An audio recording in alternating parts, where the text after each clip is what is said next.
semua? Alhamdulillah.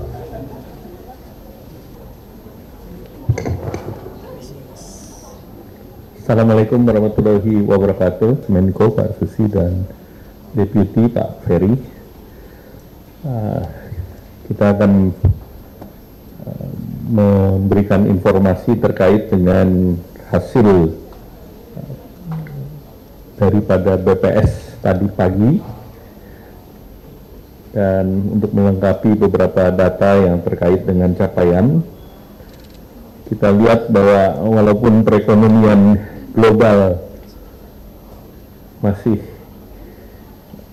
dalam situasi yang tidak normal, penuh ketidakpastian, dan agregasi perekonomian dunia rentangnya di tahun 2025 ini 2,7 sampai dengan 3,3%, dan ini tentu di bawah rata-rata pertumbuhan ekonomi dunia dan juga tidak setinggi sebelum COVID yang lalu.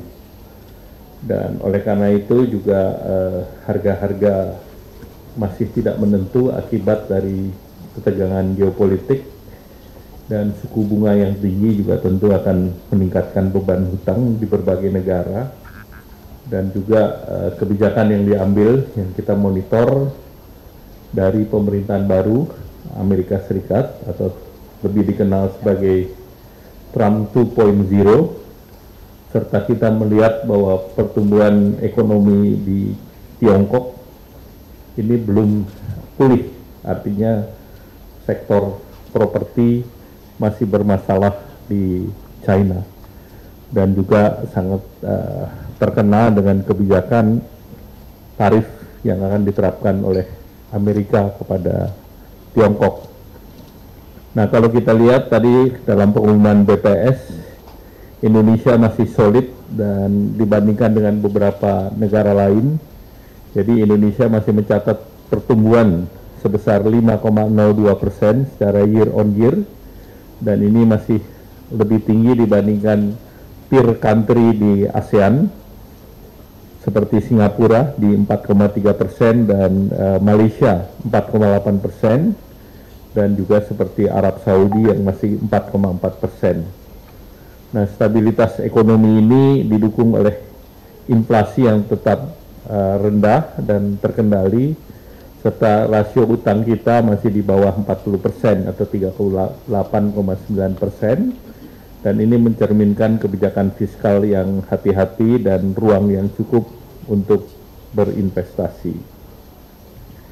Nah, tingkat inflasi di 2024 secara year on year di angka yang rendah, yaitu 1,57%, terkendali di batas bawah, dan ini juga mendukung pertumbuhan ekonomi, dan realisasi inflasi di bulan Januari ini turun ke 0,76%. Nah, tentu penurunan 0,76% ini ditopang oleh kebijakan yang dilakukan oleh pemerintahan Pak Prabowo, yaitu dengan diskon tarif listrik 50%. Jadi penurunan terjadi di administered price, tetapi kalau kita lihat dari core inflation tetap naik.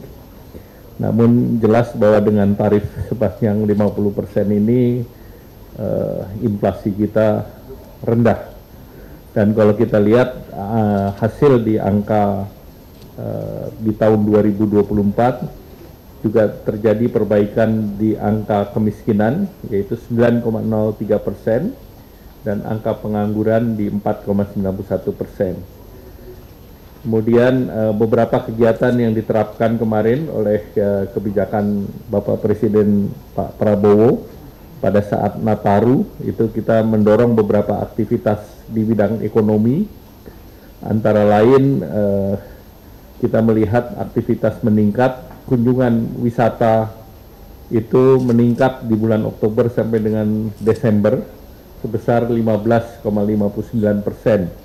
dibandingkan periode yang sama di tahun lalu. Dan kalau dilihat hunian dari hotel berbintang itu meningkat 4,29%, antara Oktober sampai dengan Desember 2024, pergerakan penumpang baik dari transportasi kereta, udara, dan angkutan laut juga mengalami peningkatan.